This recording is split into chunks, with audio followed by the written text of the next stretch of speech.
Welcome everyone to the next episode of Alexploring. We are here in Crawford County, Ohio, in the city of Crestline, to explore all the Ohio historical markers here in this county here in rural north central Ohio. Um, Not far from the Mansfield area. The major city in the county is Galleon, so we'll be stopping there, as well as some other stops. So here, let's get started at our first Ohio historical marker. All right, this is number 1017, 17 being the 17th county, Crawford. This is all about the Crestline Community Service Center, operated during World War II. From 1942 until 1946, members of local churches and two railroad auxiliaries operated a community-based free canteen for passing troops on the platform of the Pennsylvania Railroad station. A grateful region honored approximately 1.2 million of the nation's sons and daughters with welcoming words, sandwiches, pies, cakes, cookies, fruits, drinks, and other sundries. Staffed and funded entirely by volunteers, donations came from many communities in 8 counties. Crestline's children donated their pennies to pay for construction of a larger canteen in 1943. Volunteers met as many as 25 trains daily. They served troops on passenger trains, troop trains, and hospital trains, and new recruits and returning veterans, as well as troops from allied countries on their trips to and from Europe or the Pacific. Throughout World War II, many other canteens were created across the nation, including many in Ohio. The Crestline region's reputation was enhanced immeasurably by the volunteer services. So let's check out the back. It's like it's the same on both sides. This is right next to the Crestline War Memorial and the Crestline Administration Police and Fire offices. But it's a beautiful day here in Ohio. It's going to be great all day. So let's hop on to our next stop, and we'll meet you there.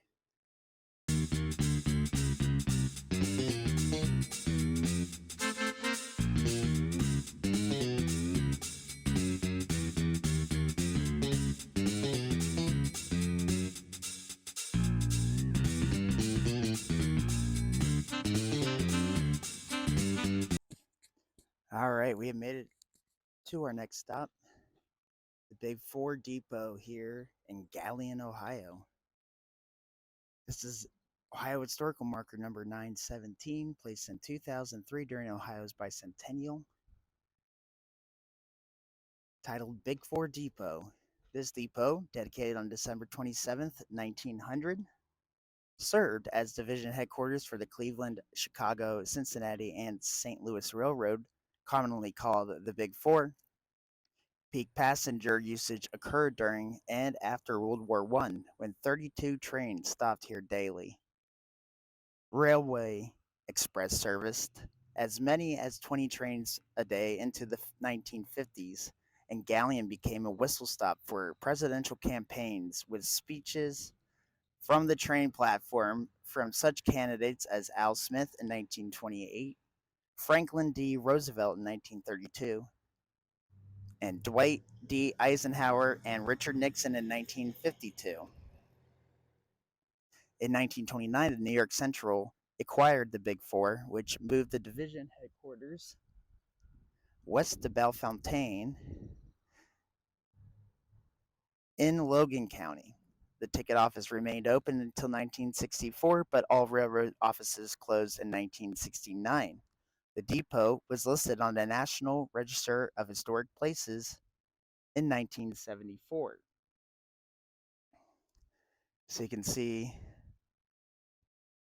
the train depot here, historic building, Right here at the railroad tracks, you can actually see at the vet hall a tank there. But we are here in beautiful Galleon, taking in the scenes. Time to move on to our next stop and continue this exploration of Crawford County.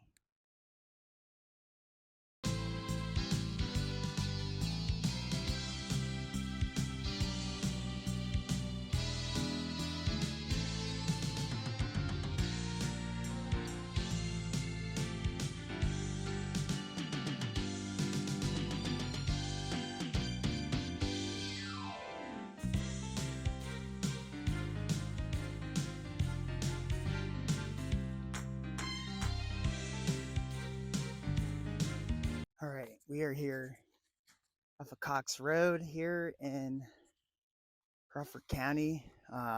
This is historical marker number 617, Kinsley Springs Farm, long known to the Indians for the mineral spring water. This land was purchased in 1819 by Samuel Kinsley. After 1880, it was developed and restored as a resort area by Dr. Jerome Bland, who also established a cattle and horse breeding farm. In 1930, the land became part of Pickwick Farms, which in 1976 was the largest standardbred breeding farm in Ohio and had throughout the United States and Canada. So this was placed in 1977. We're going to head out quick because I believe we are on someone's property. So we're just going to take a quick picture and head on out. So that is the sixth historical marker here in Crawford County.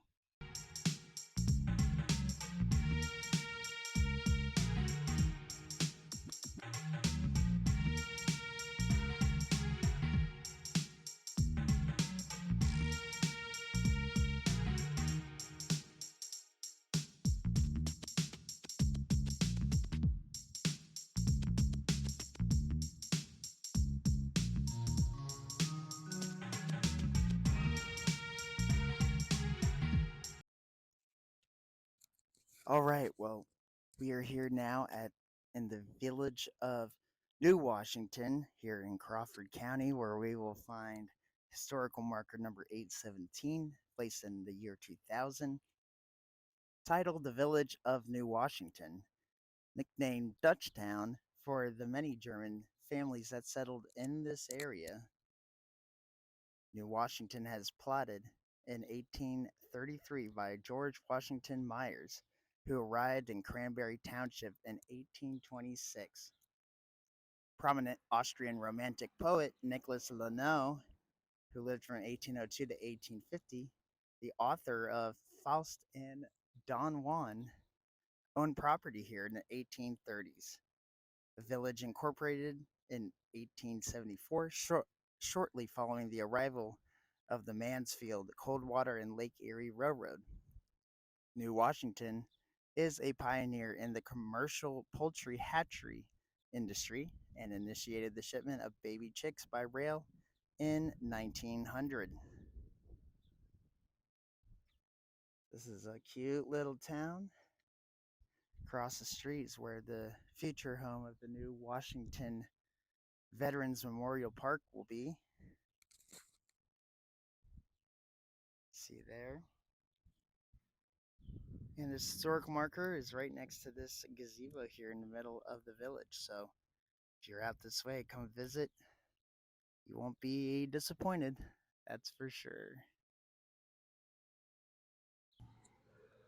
So on the back of this historical marker, we have some information about the New Washington Band. The village's most enduring tradition. The New Washington Band has entertained the community regularly since 1865, with only brief interruptions for World War I and periodic reorganizations. During the 1870s, it played for political rallies as a Democratic Party band. Between 1898 and World War I,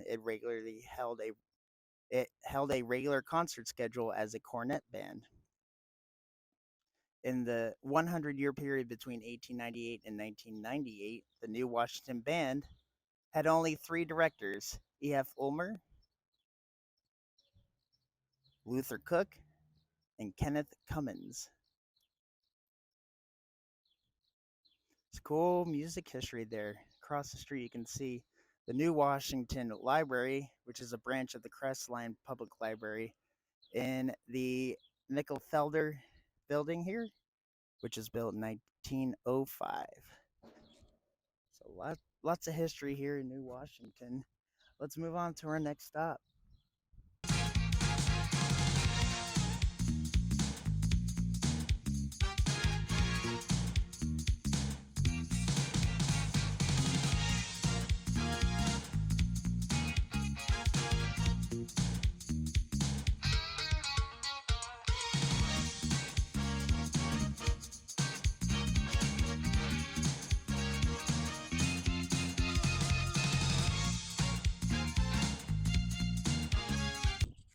All right, so I am here now in Chatfield, Ohio.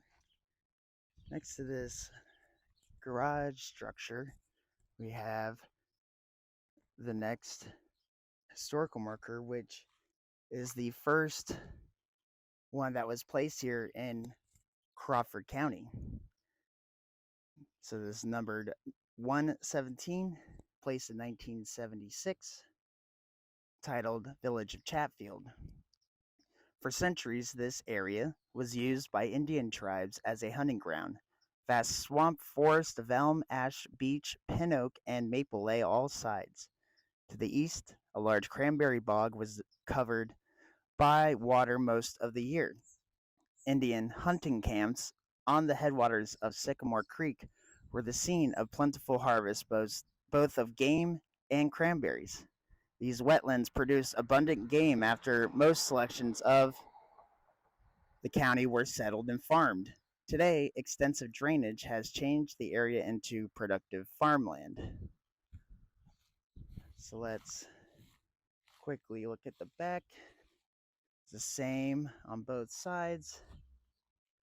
So let's take a picture for our prosperity here, and then we will get on moving to Bucyrus, where we will find our final two historical markers here in Crawford County.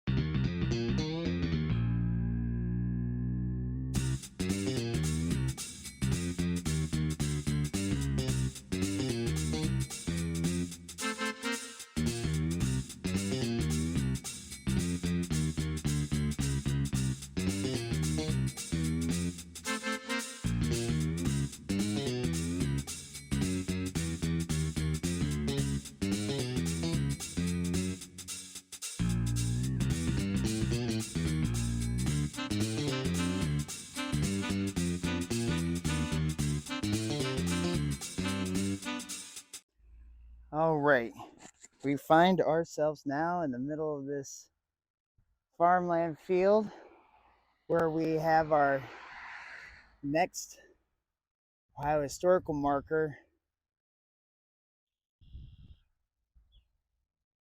titled Secondium. I believe that's how you say it. This is historical marker number 417, placed here in 1976. On the banks of the Olentangy River, at the bend where the stream turns southwest, is the legendary site of Secondium. This 17th century village was located on the portage to the Sandusky River and was recognized by the Indians as a neutral ground for tribal councils, where claims to hunting territories could be peacefully settled and goods could be traded. In the early 20th century, the site was an amusement park on the interurban railway. So the Olentangy River is the river that comes and flows right past OSU down in Columbus. Let's check out the other side's good. Then we have this memorial here, this really tall obelisk commemorating the Olentangy battle, which was fought locally against the Native Americans by Colonel Crawford's retreating army on June 6, 1782. This was erected in 1896 by the Crawford County Historical Society. So if we step back, we can get the whole thing in frame. Historical marker and all. What a beautiful day to come out here and explore Ohio's history. Let's head to our final stop here for this tour of Crawford County and Bucyrus. Remember to like, subscribe, and share this video with everyone you know. That'll help support our local channel covering local history. So let's get going.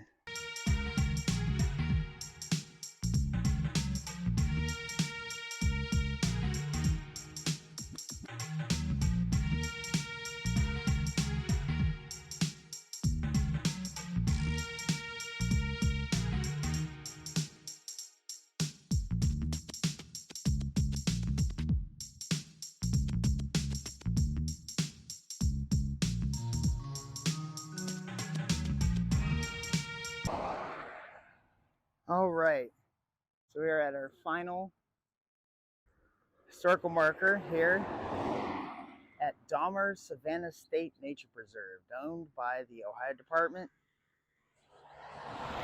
of Natural Resources, Division of Natural Areas and Preserved, and operated by the Crawford Park District. And we have number 517, the Sandusky Plains, placed here in 1976.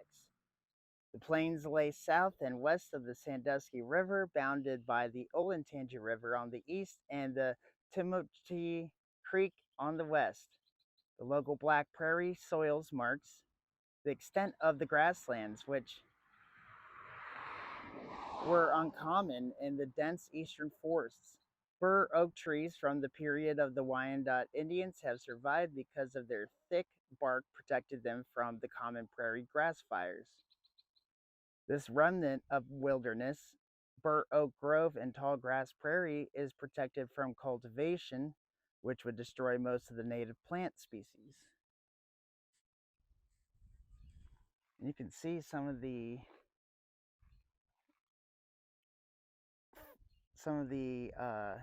grassland area here is charred black, probably from fires. You can see over here as well, there's a whole trail that you can take a walk through. We won't do that today, but you can even take a video tour of the area using the QR code there.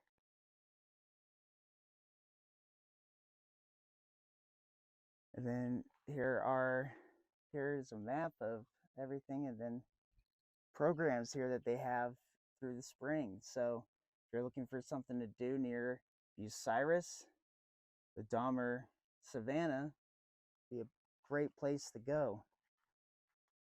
Let's check the back side. It's the same on here. So let's take a photo for the history books. This is the last spot here or the last historical marker here in Crawford County. So make sure you like, subscribe, send this video to someone who might like it. Any little help is help for a small local YouTube channel like mine. So I hope you enjoyed this video. We're off here from Crawford County, Ohio.